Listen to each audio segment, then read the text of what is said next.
Hey guys, tonight's stories are about shadow people. I found this interesting site, www.thoughtco.com. I wanted to share a couple of these with you because I thought they were pretty creepy. Story number 1, Mirror Man. When I was younger, there was a man at the top of my stairs. I used to go to the bathroom every night between about 12 and 3, and he would always be there. He was a shadow on a mirror. I was only about 4 or 5, but other people saw him too. He even tried to push one of them down the stairs. Since moving into the house across the road, though, I haven't seen or heard from him. I can't go into my old house upstairs because there's a very unwelcoming and hostile feeling to it. I still can't work out who he is. I've also seen him in my friends' houses, and he just stands there looking at me, although there's no face, just a shadow. Story number 2, terrifying visits. As a child of between 8 and 10, I had regular but always terrifying visits from what I always described as a tall shadow of a man in a cloak and a top hat, all black, very tall. Once he was carrying a cane and once a briefcase. He spoke to me one time in a loud, booming voice. He would disappear through the wall at will and return the same way.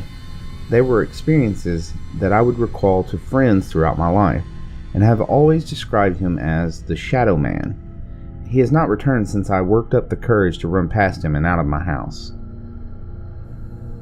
Story 3, Unable to Leave. I was only about 10 or 11 when I went to this house. It was daytime and the building was well lit. I looked into a few rooms and saw nothing out of the ordinary until I turned into a hallway. It was at the other end of the hallway looking at me. Although it had no eyes, the feeling was undeniable. The shadow person, and I watched each for some time. I didn't think it was real, but then it started walking towards me slowly. I turned and ran. I looked over my shoulder and it had traveled about 7 meters in the split second I looked away, and when I had my eyes on it, it moved slowly.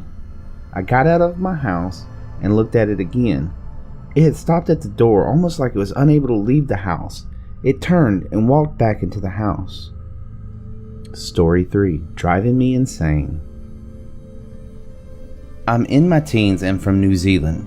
Half a year ago, I would lie on my bed and casually surf the net. From the corner of my eye, I would see a dark mass on top of my wardrobe facing towards me. But when I finally turned to it, it shrank to nothing. Quite fast.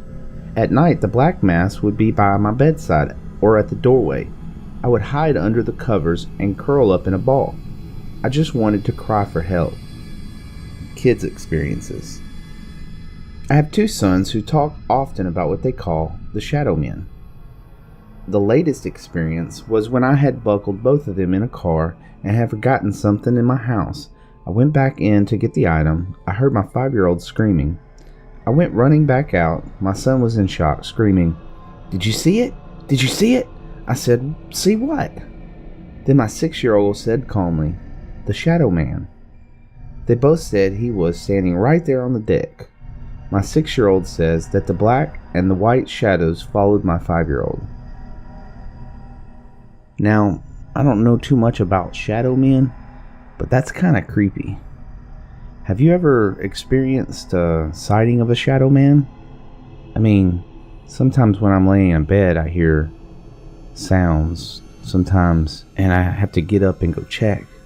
It's usually when I'm really tired, so it's probably kind of a sleep delusion. But anyway, thanks guys for listening. I hope this creeped you out fairly well. And remember, like, comment, subscribe, and share. Till then, be good to each other.